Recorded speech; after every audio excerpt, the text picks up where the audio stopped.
Hi everyone, my name is Sidney and today we are going to be talking about a fucking fantastic book that I fucking loved, and I am so excited to talk about this book because I read this book in 2 days and I fucking loved it. Like I want everyone to read this book. So the book we're going to be talking about today is called Women Don't Owe You Pretty by Florence. She's got her own Instagram and she's a graphic designer. She makes her own illustrations and she is such an incredible woman. She really promotes feminism, equality, and many different things. She's the type of person who has these incredible mottos that just make me laugh. They're fucking incredible. Like, off for a shag, today's a great day to dump him, and just it's so fucking good. Anyway, so for those of you who don't know what this book is about, it basically covers a lot of different topics: sexuality, feminism, equality, privilege, sex, masturbation, self-pleasure, being queer, all kinds of things. If you haven't read it, you need to. I am definitely putting this as my favorite book of 2020 and just a favorite book ever. It actually reminded me a lot to a book I was given when I was young by my mum. This is such a throwback. Girl Stuff by Kaz Cook. My mum gave this to me and my best friend also got this book at the same time from her mum. And I remember looking at it like, oh my god, this is scandalous. This book has stuff on sex. Oh my god. And just, this book is incredible. Oh my god, I pressed flowers in here and I didn't even know, and they've gone a little brown, but they look pretty cool. Anyway, this is such a throwback, Norris, if you're watching.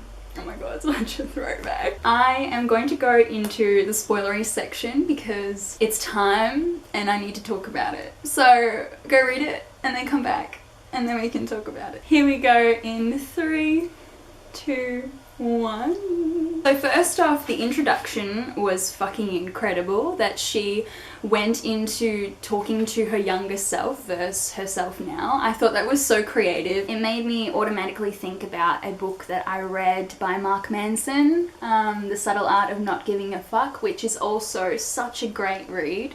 It's a bit repetitive, but it is a really great read. You should check it out if you haven't read it yet. He basically talks about how we should stop worrying about things that don't even serve us. There's no point. Just live your life how you want to fucking live it, because it's your life and it doesn't matter what other people think. She also draws a lot of parallels towards men within this book. On page 32, we live in a patriarchal society which prioritizes our desirability above anything and everything else, which means that life is easier when we dress up, life is easier when we shave, life is easier when we wear makeup to work, life is easier when we have made a visible effort with our appearance.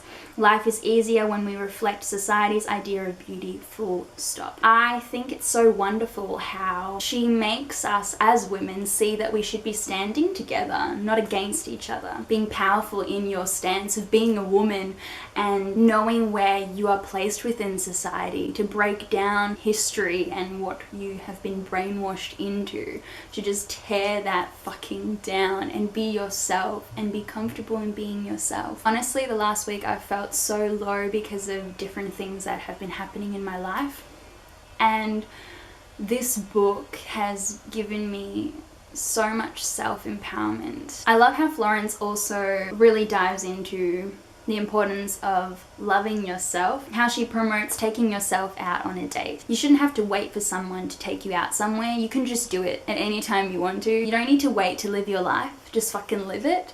And that is epic in itself. Life is too short not to love the shit out of yourself. I love that Florence really also promotes how being single is not a bad thing. It's actually really beautiful because you get to explore yourself. And I was single for 2 years and I fucking loved it because I got to really explore myself. It was an incredible 2 years of transformation. I am in a relationship now and I feel so loved and so in love. I also really love how she highlights that being in a relationship is beautiful too, but you have to make sure that you don't settle for less than what you deserve. I love that one of the biggest mottos throughout this book is don't settle for crumbs, have the goddamn cake, and you can give yourself that cake. You don't have to wait for someone to give it to you. I love also within this book she talked about how she actually sees women who are divorced as iconic. Divorced women are actually iconic. They successfully escaped a situation in which they were unhappily trapped. I hope I have the courage to do the same if I ever find myself in a similar situation. And I love that. I love that. Oh, this was so good. This was so good. On page 69. Oh. If someone tells you that you're too much, it's because they don't feel enough. If someone tells you that you're too sensitive, which happens a lot to me, it's because deep down they envy your ability to be vulnerable, your capacity to feel, and the freedom you give yourself to express your feelings. Hurt people hurt people. I love also how she promotes being the love of your life. I really believe that in order to love someone else, you have to love yourself first. This book is everything. I can't stop saying it.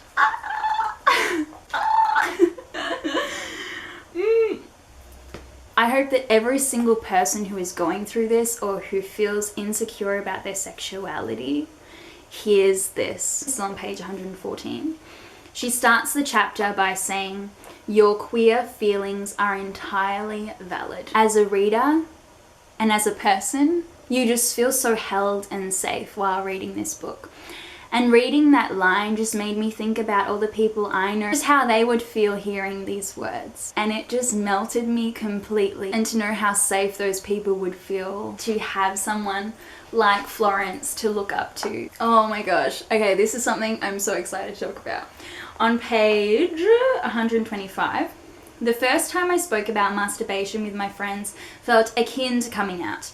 It was genuinely liberating and gave me a deep sense of validation, completely abandoning the internal shame I had been harboring for years. It's not always easy to talk about taboo subjects, but once we openly discuss them, the stigma sting is taken out of them and they become a place of free discussion and exploration.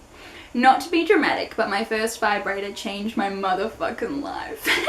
And I love that because and fuck yes, I have a vibrator. Masturbation is something considered taboo, and I think it's stupid, and I think all women should be okay with self-pleasuring themselves. I think that it's something really beautiful to do. We all should understand our bodies. If you don't understand yourself down there, imagine trying to understand it with another person and them asking you what you like but you having no idea. I think it's stupid that sex as a topic, as a discussion, is something that we don't talk about enough. There is nothing wrong with self-pleasure. We should not be shamed for it. It's okay to have a vibrator or a dildo or whatever the fuck you want. Fuck yes. Moving on. Florence is so intelligent, and this illustration here with the bag off for a shag, it is so fucking everything. She's got an illustration. If they do not add any value to your life, what the hell are they doing in it?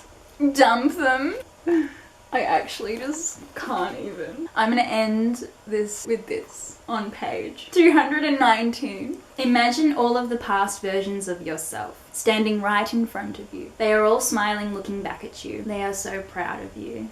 You're right where you're meant to be, and the person you are becoming is beautiful. You should always feel self-empowered. You should always feel confident in being true to yourself. Surround yourself with people who deserve you, people who love you, who you love, and don't settle for anything less than you deserve. Don't put up with that bullshit. Cut it out, cut it off, say goodbye, bye, and just yeah.